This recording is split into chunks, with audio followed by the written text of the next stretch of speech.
Up, and it was a beautiful crisp morning in December. Now I live in Minnesota myself. I live in Rochester, Minnesota, the sunny southeast. Yeah, for sure. So I live in Minnesota, and I understand the extremities of weather. And it was a beautiful crisp morning in December now. And Ireland in December can be anything, but that morning it was beautiful, and I leaving home. And I borrowed my sister's car, which is an Opel Corsa.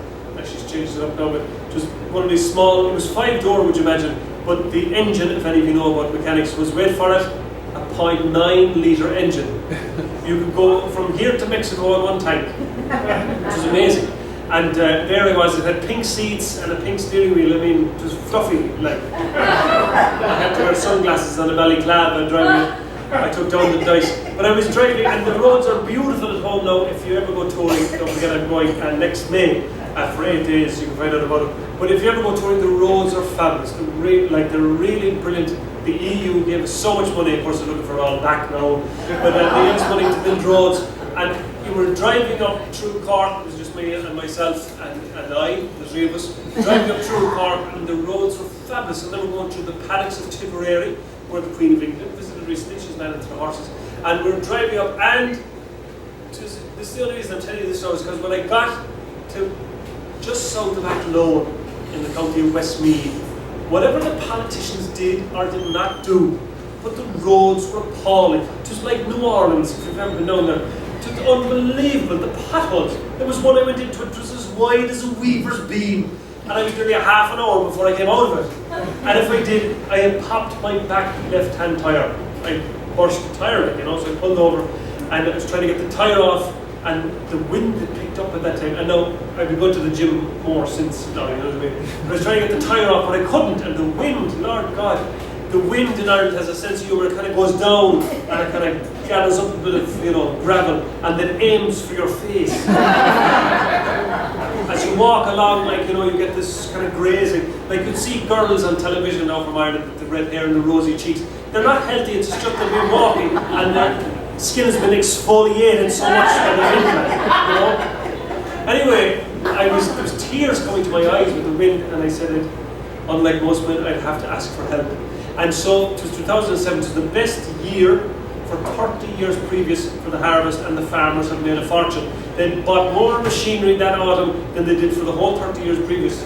And so I walked up a beautiful Tarmacadam road rushing to a fine house, and then at the door there you wouldn't see the likes of it in Carrigaline, the PVC and the fine tinted windows. Just fabulous. I knocked on the door, and out came this big burly man in an Oshkosh bigosh dungarees, red hair flying out the back of his head and blue smoke bellowing out his face. He says, "Hello, what can I do you for?" He was from Roscommon, and he was after marrying up, I told him my particular. He says, no problem, some WD-40. And we went in, and under the sink there he had 3 cans laid out. We picked the best of them, and we walked out the house. And the only reason I'm telling you now, because we're a bit close to the farmyard here, and I'm living in Minnesota, where we're surrounded by pigs. Hormel is just down the road from us. I went to the Spam Museum last month. But we're walking down, and whatever changed in the world that we were in at that time, between going into the house and coming out, but all of the coldness alleviated my corpse instantly. For what was alongside us? Only a fine team of pigs, and steam coming off their shoulders and snot coming out their snouts, and they tried to ravage through the hard ground for something to eat. And I tell you, the smell was like something in southern Nebraska in April. And I looked over, and this is the only reason I tell you, because I saw a pig with a prosthetic leg. And I know in Cork in the pharmaceuticals we have Stryker that makes the knees. Have any of you Stryker knees? And we have the Dupuy hips. Any ones with the dodgy Dupuy hips now, they were made in the Czech Republic. And so we have all the prosthetics in Cork, and of course I'm close to the Mayo Clinic, so I'd be used to all these kind of medical things.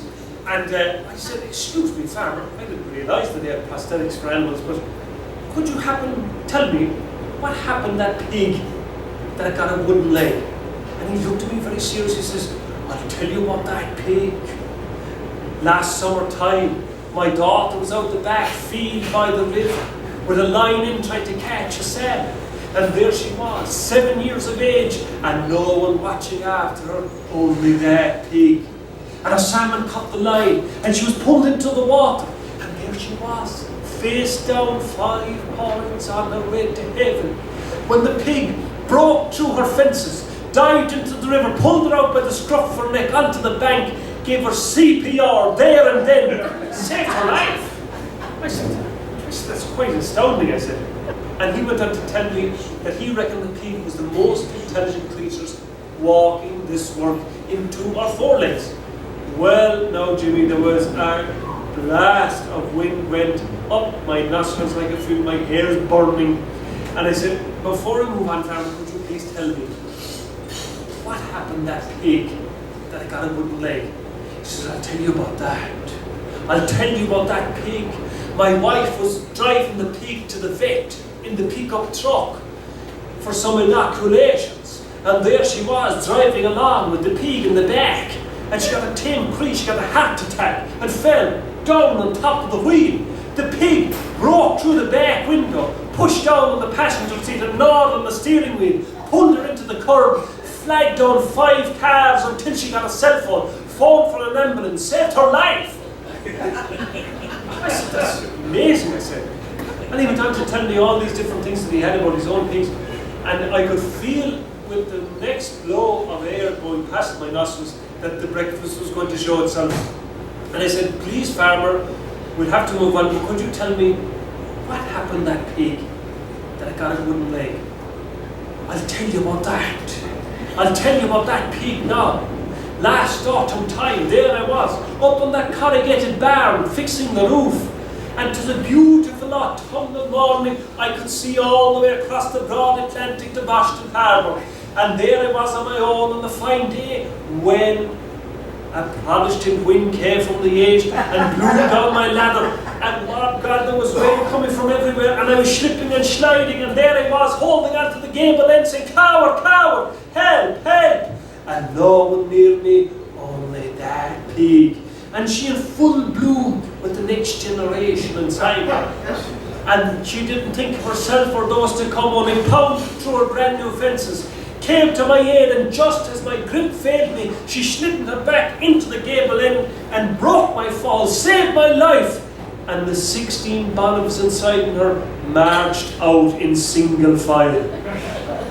I said, that's amazing, I said. But could you please tell me what happened to that pig that I got a wooden leg? And he looked at me very serious and he said, good God, man, a pig as good as that, you couldn't eat her all at once.